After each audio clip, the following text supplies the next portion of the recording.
Hey everyone, my name is Danny. And I'm Heather. And we are Kessel Weekly. And today we actually have something really exciting for you that we've been working on for quite some time. We're bringing you a new segment called Smuggler Stash. Woo! And so we're going to be bringing you Star Wars news. We'll be bringing you Star Wars news and also the latest in comics. So we're going to do some kind of comic reviews and things like that. So if you already watched the show, hopefully you'll enjoy this as well. So definitely join us on this. We'll have this on YouTube, anywhere you get your podcasts. It will be available to you. So without further ado, let's go ahead and start. You ready? Yes, I'm ready. Cool. So we're going to start out with last week's news this week. Yes, you heard that correctly. So we want to talk real quickly about the huge news that happened last week with Rian Johnson. Yes. So Rian Johnson got tapped to do a brand new trilogy outside of the Skywalker saga. Heather, thoughts? Unknown Regions. Yes, Unknown Regions, the first thing that I thought of. Unknown Regions. So yes. I would like kind of, I don't know, anything right? different. Just totally. Yeah. Well, I'm just in like a state of like just bewilderment right now. Like just like a childlike wonder of this. Like there are so many possibilities. Maybe the Jedi don't exist in this galaxy or this part of the world. It's supposed to be a place that has never been explored. It's doesn't have. I don't know that it doesn't have to do with our galaxy. I'm sure they'll be crossing somehow. Right. But just the fact that it's going to be something that we've never seen before. And how much the canon novels and everything have been hinting toward unknown space and wild space and everything. Right. I am so stinking excited for this. I am too. I'm really excited. And, there's a lot of skepticism about it. Mm-hmm. I have fun and enjoy because it's going to happen whether you enjoy it or not. So you might as well just... Yep, you're absolutely right. Until it sucks or whatever, because odds are it's not going to. I mean, exactly. Look at the track record so far. Mm-hmm. So. Well, and that's the thing is that Last Jedi hasn't even come out yet, and they're already tapping him to not only direct this trilogy but actually co-write it. Yeah. So like they're like, hey, dude. This is yours. We Take like it. You. We like you. Would you like to make us more stories, please? Can you make us more stories, please? Right. Make us more money. Yes. But yeah, like it just makes me more excited for Last Jedi and to see what Rian Johnson's done. Because if he's literally done that stellar of a job to where they're like, hey, we're giving you the next generation of Star Wars, man, I am all in. I think that's going to be awesome. I'm like, wow. Oh, definitely. And then on top of that, we actually had some more news leak actually spinning from that.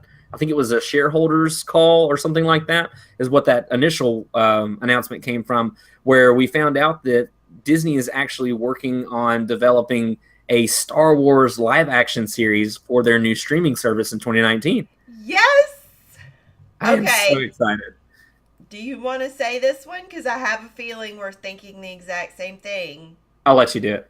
Old Republic. Oh, Old Republic. Absolutely. Old Republic. I think that would be an amazing live action. Like, can you imagine like a Star Wars that's almost like Lord of the Rings / Game of Thrones type style? Because like I keep trying to imagine what a live action Star Wars TV show would be. Because we've had the animated series, which has been awesome. But like I keep trying to imagine live action, and all I can ever think of is the movies. And so I'm like, I don't know how this would work. But I think we're not thinking like Game of Thrones, like have it on HBO, right? No, not like that. But like the politicalness and the power struggles, and because I mean that's the thing is like we're getting a truer Jedi Order if that's the case. We'll get a truer Jedi Order than what it was when we saw it in the prequels, where it was already crumbling and falling apart. We'll get to find out what true Jedi or ideals look like. Right. On top of that, maybe we get the Jedi and Sith War. Maybe we get the Jedi versus the Mandalorians. So, I mean, like, there's endless possibilities, but, like, there's a lot of war and war has those politics, and Star Wars does both of those things excellent. Very well. Yes. Yeah, and so I mean, definitely not in the style of the actual HBO show, but kind of that sense. Right. I get you now. The whoever's on top kind of thing. I love it. Oh yeah, no, I think it would be so awesome. Right, and then Revan. I mean, let's get Revan. Revan, we got Bane. Well, Bane's already canon, but we could see Bane in action. Right. Darth Nihilus. I mean, there's endless possibilities. So many people that I'm on screen. So many. Oh yes. So lots of exciting stuff there. All right, guys. So that concludes our segment for last week's news this week. We're actually going to move on to our comics now. So Heather, did you want to introduce the comics that we're going to be talking about this week? Sure. So we've got Star Wars number 38, where they introduce the rubble of Jedha. So sad. And we have Vader number 7, where we'll just say that they stick to true Star Wars style. That they do. That they do. And then we conclude Phasma with Phasma number 4. Mm-hmm. Which I have mixed feelings about, but I have a feeling we'll get into that. So cool. So let's go ahead and kick it off with Star Wars number 38. So one thing to note is that this is actually the first one in its story arc. So I mean, like, obviously there's 37 before this one. Right. But I mean, this is the first one in this. It's Ashes of Jedha is what it's called. I don't know if it's a 3 or 4 part series. But what's notable is that it actually has a new writer. So the writers that have been working on it for the past 37 issues, now they've changed to Kieran Gillian, giving them a chance to write on it and everything. And personally, I mean, I didn't see anything as far as notable. Getting to see Jedha was very jarring. Right. Seeing it just coming apart. That's what really got me was, that there's still life after Jedha. Right. The fact that there can be life after Jedha. Exactly. I mean, it's just because obviously you know that people were probably off world, or whatever. But 2 tubes and that, you would think the partisans, you would think that they would have been right there. I was thinking that because I mean, in Rogue One we see 2 tubes with Saw. Like in there, Borgullet, everything. Exactly. And 2 tubes made it off somehow. So I don't know. I'd like to. That would be a cool fanfic to write. How he made it right. Jedha. Well, maybe we'll see it in the series. So that would be cool. But I mean, I felt like that was the most notable thing in this one. I mean, obviously it's the first of an arc, so I mean, there's not going to be a whole lot. But getting to see Luke, Leia, Han. And all them like meeting 2 tubes and being in this place that they weren't before. Like, it's cool. And then also getting to see Leia interact with not a fellow partisan, but another partisan. So somebody who lost her world versus someone else who also lost her world. I thought that was a cool dynamic. Yes. I really liked it. Mm-hmm. I definitely did too. I mean, I'm looking forward to seeing the future of it. Mm-hmm. I mean, definitely. It's a good base, I guess. Right. I felt like it was a really good starting point too. Yeah. Right. Cool. Awesome. So Vader number 7. I want you to start this one off. Okay. So I wanted to say, you lose a limb, and you lose a limb, and you lose a limb. Everybody loses a limb. Right? So, I mean, tragic. It is. And, it's true. That is something that now they have to learn to fight with only one hand. Or one whatever. Right. Well, it makes me wonder how many of them, like, did he chop down all of them and everybody's missing something? Like, that's what it looked like. Everybody's really hurt. Right. Really well, and like they actually call out Six's brother because he's the one that he chops the arm off. He shows up in oh man, I just forgot the name of it. The Twilight of the Apprentice. I don't know, that just slipped my mind. But yeah, he shows up in Twilight of the Apprentice. He's like the lanky, weird one or whatever. Yeah, I mean, he's not there for long. Maul takes him down pretty quick, but maybe it's because of his hand. No, I'm just kidding. Yeah. He was at a disadvantage, guys. Yeah. But yeah, no, I could have sworn too in that art, like it looked like somebody was cut in half. It's like, Darth Vader, are you experimenting to see if your fellow Maul is around? Well, you can imagine that once he deems them unworthy to train. That's true. What's the point? There's no life after that. No. Yeah. So I can imagine that, cutting in half would be part of it.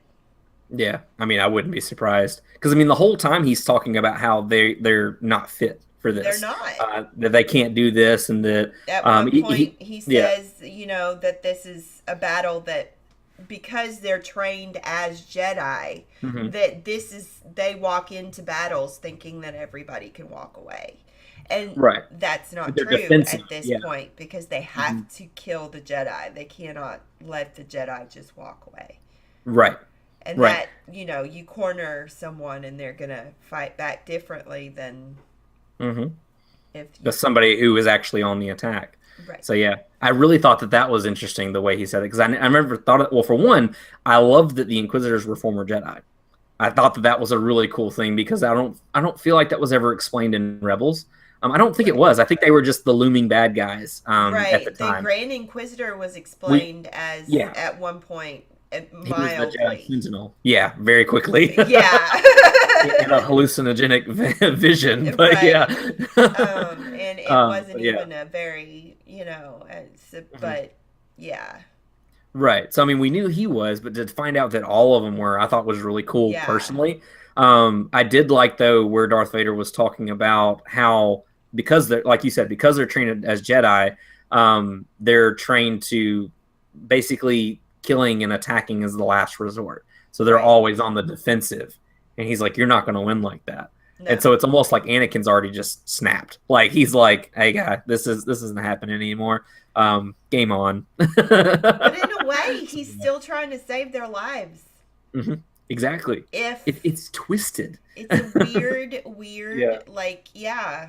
Mm-hmm. Definitely. One thing, though, that I did want to mention, I thought was really cool. So the time where he's talking about the Grand Inquisitor, about all this stuff, about how they're not fit to do this and all that, he shows them kind of a hit list that he was given by Palpatine. Yes. Which is really cool. And we have that up here for you if you're watching it on YouTube. So some very astute, cool fans translated the Arabesh in it, which is really neat, to some familiar names. So, for one, Kirak and Fila, I'm sure I'm not saying that right, but it's as close as I can get. He was in the first arc of this new series. He was the one that Vader took the lightsaber from. So he is on the list. Obviously, we can cross him out. Right. You've got Quinlan Voss. The red one? No, that's Jocasta Nu. Oh, okay. Yeah, that one's the one that Jocasta Nu. I think he's below her.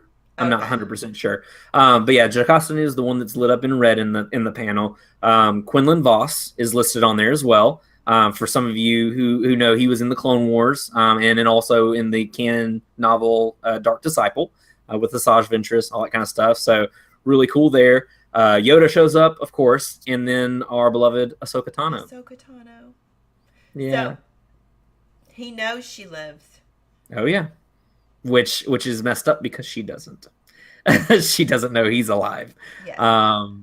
But see, and it makes me wonder if Vader intentionally puts her off to not have to deal with that. Because I don't know, like in Twilight of the Apprentice, even though he put on a good face and like he was like, okay, then you'll die, and he fought her hard, he knew how she'd react to every single move. They trained. We saw that in Forces of Destiny. Right. We actually saw a move from Twilight of the Apprentice in Forces of Destiny. Right. So, I mean, he trained her. So he had to know how she would react. So if he really wanted to cut her down as quickly as he seemed he wanted to, he would have. So I think that's interesting that she's on there. I really want her to show up in this run, though. I think that would be so awesome. That would. I don't know how it would work. I don't know. It would have to be beyond Twilight of the Apprentice, I would think. But the feelings and Yeah, it would have to be later. Yeah. So, but I mean, I think it would just be awesome to see Ahsoka show up in a canon Yes. comic for sure. I Yes. would be so down with that. But yeah, so I mean that overall, the Vader 7, I mean, I loved it. There's so much just goodness in it, and then also not to mention, I mean, we did mention Jocasta Nu. She's like rebuilding the archive. Yeah. Yes. Yeah. I'm So rebuilding loving the this. archive, making a school, Yeah. nonetheless. So I thought that was cool because, But you yeah, get why they have to kill her. well, she knows everything. Yeah. Well, that's the thing is that Palpatine has always been afraid of knowledge.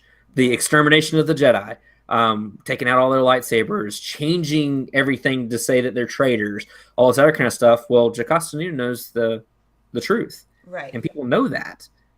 I mean, she knows everything. I mean, just like she said in the prequels, it's not in the archives; it doesn't exist. So yeah. So I mean, I think that's really cool that she's the one to go after. It's almost kind of like the informant or whatever. Like you got to go take care of the informant, otherwise the whole organization is going to come crashing down. So, Right. but yeah, no, I like that addition. I was kind of leery in Vader 6 when it was like, oh, in Jocasta Nu, I'm like, really? That's who we chose? Yeah. It's like, okay, yeah, guys, let's go get the librarian. But yeah, so I thought that was cool. Did you have anything else you wanted to add on that one? No, I thought that Okay. Jocasta Nu was pretty bad stuff, though. Oh yeah, I'm ready to see her in action. Yeah, me too. Absolutely. So cool. So moving on to our final event of the night. So we are going to discuss Phasma. So the new Phasma run that just came out now, all of them have already come out. So we're just going to talk about the whole thing. Yes. So, so do you want to kick us off? Okay, so she gets out and of the infamous trash compactor. Mm-hmm. And the first thing she does is go figure out if anybody knows what she did. Yep. Can you imagine? Which is smart. I mean, but can you imagine? It's like, well, the base blew up, or is fixed to. I think I might be in trouble. I think just a little. I think we're gonna have to go figure out who knows what I did. Right. Time to cover this thing up because this is pretty bad. Yeah. I only blew up their entire, or helped blow up their entire super weapon. No big deal. So they're only planet killer millions planet. of people Yeah. probably. Because I mean it's planet size, so you would think there would, at least be a couple million people on there. Oh, for sure. But yeah, so I mean, yeah, she escapes the trash compactor. I was looking forward to this series because of the explanation of that. Because I didn't figure that we would get that in a movie, because it's kind of like okay, if she's going to survive the next movie, we're going to need like a side story of some kind. Because it doesn't feel like it's like this grand, this is how she escaped from the trash compactor. I was hoping for a little bit more in the series, though. Like, I was really excited about her going toe-to-toe with it was Raora, the crazy fish people. Yeah.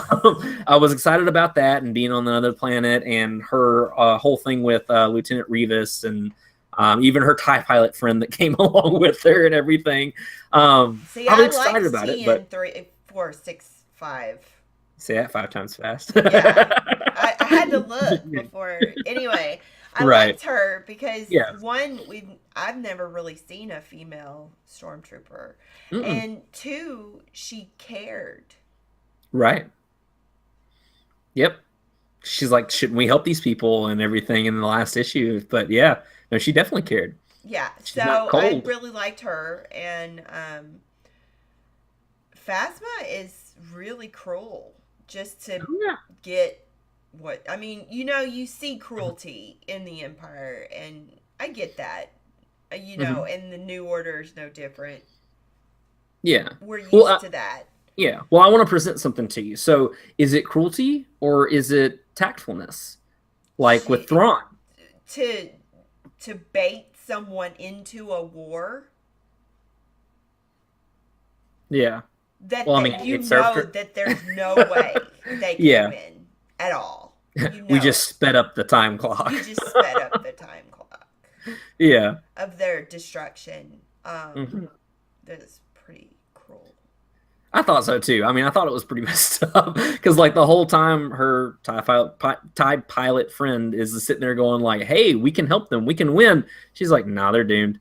Yeah, she's like, "Wait, I'm looking forward to that." The Phasma book. Yeah. I've heard mixed reviews on it too, so I don't know. I'm interested to finally read that as well. Yeah. Holocron. Yes, it will. Hopefully soon. Absolutely. But yeah, so I mean, my overall impressions with it, because I mean, essentially what you get is she escapes. She wants to make sure nobody knows what she did. Finds out one person does at least, and then goes off to the reaches of space to go find him. Finds him, executes him, and then has to execute the person who took her there and her droid. To where there's no witnesses, to where she comes back alone, and then she's back. And it was just kind of like, to me, it was underwhelming. I enjoyed the story, but I almost expected more. I don't know. I didn't enjoy the story $5 a comic. No, I would agree with that. Does that make sense? Yeah. Like that's $20 for a story that's like, okay, thanks. Which you could probably have predicted would have ended that way anyways. Because, I mean, you knew that she got out. We know that she's in The Last Jedi. That's the beginning and end of the series. So, other than that, it's the side mission that she does on the way out. The only thing that intrigued me is the rocks. Her knowing how to climb the rocks. But I figured that's in the book. Yeah. Well, it kind of flashed back to her being a kid at one point, too, which I thought was cool. Yeah. That's probably going to be in the book. I mean, I don't know for sure, though. I mean, I haven't read it. But I would imagine, because I think we get early years Phasma in there. So, yeah. So, that's one thing that I'm looking forward to. And I like that they introduced that into the comic from the book. But yeah, it's not. It wasn't worth what was paid. Oh, absolutely. No, I agree with that. I did like the little bit of insight that we got from Phasma, but it was just a little. Right, like, it just wasn't. That was the only thing. Because, like, I mean, I get that you can't tell too much because you have another movie that's coming out. It's probably going to tell a little bit more about her and everything, and we're going to get a little bit more. And the book. Yeah, you've got the book, too. So, I mean, I don't know. I guess I get it, but at the same time, was it a story that needed to be 4 issues? No. That's my thing. So it's like she escaped. She annihilated all the one shot, like right. So a one shot, a little bit longer comic book or something like that. I don't see it being an arc. Right. Like they tried to make it. So I don't know. But I mean, I enjoyed it. Don't get me wrong. I just, like you said, I didn't feel like it was like $20 worth. Right. So yeah. But yeah, so cool. So do you have anything else you want to talk about on Phasma? I thought it was funny that she comes back and she's like the savior of everything, after going, and she's like, oh, by the way, Revis did this, I executed him, and ta-da, know, and I thought that was pretty funny. And Hux is none the wiser. He's just he's like, I expect nothing less from you. Sounds about right from you. Right. It's just kind of like, okay, just unquestioning loyalty. That's cool. Yeah. So, I mean, I don't know. It's loyalty. I think it's trust. Yeah, I could see that. But, yeah. I don't know. Like, maybe it was just the pace of it. Like I said, like we said, maybe it was supposed to be just a one shot. Yeah. Right. Like, because I was expecting a lot more. But I mean, literally, I could have predicted the ending, and I mean, we knew she got back, so I don't know. Right. But anyways, I thought it was funny how they did it. How cliche. Yeah. I don't know. It was like really cliche. It was like exactly. Yes, exactly. Yeah. No, I agree. Okay. But yeah. So cool. All right, guys. So that actually concludes our first Smuggler Stash. I hope you enjoyed it.